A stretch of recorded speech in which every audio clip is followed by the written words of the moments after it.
ಕಸದ ಮಾಫಿಯಾಗೆ ಈಗ ಮೊದಲೆಲ್ಲ ನೀವು ಟೆಂಡರ್ ಕೊಟ್ರೆ ನೀವು 1 ಕೋಟಿ ಟೆಂಡರ್ ಕೊಟ್ರೆ ಆ ಕಸ ಯಾರು ವಿಲೇವಾರಿ ಮಾಡ್ತಾ ಇದ್ರು ಅವರೆಲ್ಲ 80,000 90,000ಕ್ಕೆ ಕೋಟ್ ಮಾಡ್ತಾ ಇದ್ರು. ಅದು ಮೊದಲಿಂದ ಅನ್ನೋದಂತ ಪದ್ಧತಿ. ಈಗ ನೀವು 1 ಕೋಟಿಗೆ ಟೆಂಡರ್ ಕರೆದ್ರೆ 1 ಕೋಟಿ 40 ಲಕ್ಷ ಟೆಂಡರ್ 14% ಜಾಸ್ತಿ ಮಾಡಿದ್ದಾರೆ.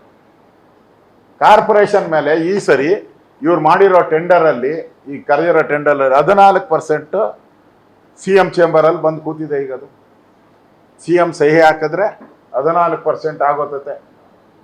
ಕರ್ನಾಟಕದ ಬೆಂಗಳೂರು ಜನತೆ ಮೇಲೆ ತೆರಿಗೆ ಎಷ್ಟು ಬೀಳುತ್ತೆ? 600 ಕೋಟಿ ಹೆಚ್ಚುವರಿಯಾಗಿ. ನಾನು ಹೇಳ್ತಾ ಇರೋದು ರೆಗ್ಯುಲರ್ ಅಲ್ಲ, ಹೆಚ್ಚುವರಿಯಾಗಿ 600 ಕೋಟಿ ಕೊಡ್ಬೇಕಾಗ್ತೈತೆ ನೀವು. ಮತ್ತೆ ಕಸದ ಸೆಸ್ಸು ಅಡ್ವಾನ್ಸು ಇದು ಜಾಸ್ತಿ ಆಗ್ತೈತೆ ಮತ್ತೆ.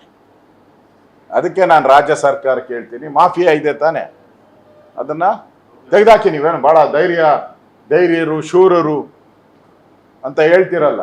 ಕೊಟ್ಟ ಕುದುರೆಯನ್ನು ಏರಲಾರದವನು ವೀರನೂ ಅಲ್ಲ ಶೂರನೂ ಅಲ್ಲ. ಅಧಿವೇಶನದಲ್ಲಿ ಭಾಷಣ ಮಾಡಿದ್ರಪ್ಪ. ಅದೇನ ಶೂರ್ತನ ತೋರಿ ಕುದುರೆ ಏರ್ತಿರೋನು ನಾವು ನೋಡ್ತೀರಪ್ಪ. ಅದೇನು ಕಸದ ವಿಚಾರ ಏರಿ. ಹಿಂದೆ ಸರ್ಕಾರನ ದೂಷಣೆ ಮಾಡೋದು ಬಿಟ್ಟು ನೀವು ಹಿಂದೆ ಸರ್ಕಾರ ಸರಿ ಇಲ್ಲ ಅಂತ ಹೇಳಿತಾನೆ ನೀವು ಬಂದಿದ್ದು. ತೋರಿಸಿ ಆ ಶೂರ್ತನ. ಕೊಟ್ಟ ಕುದುರೆಯನ್ನ ಏರ್ತಿರೋ ಬಿಡ್ತಿರೋ ನೋಡೋಣ, ಅದನ್ನ ನೋಡ್ತೀರಿ.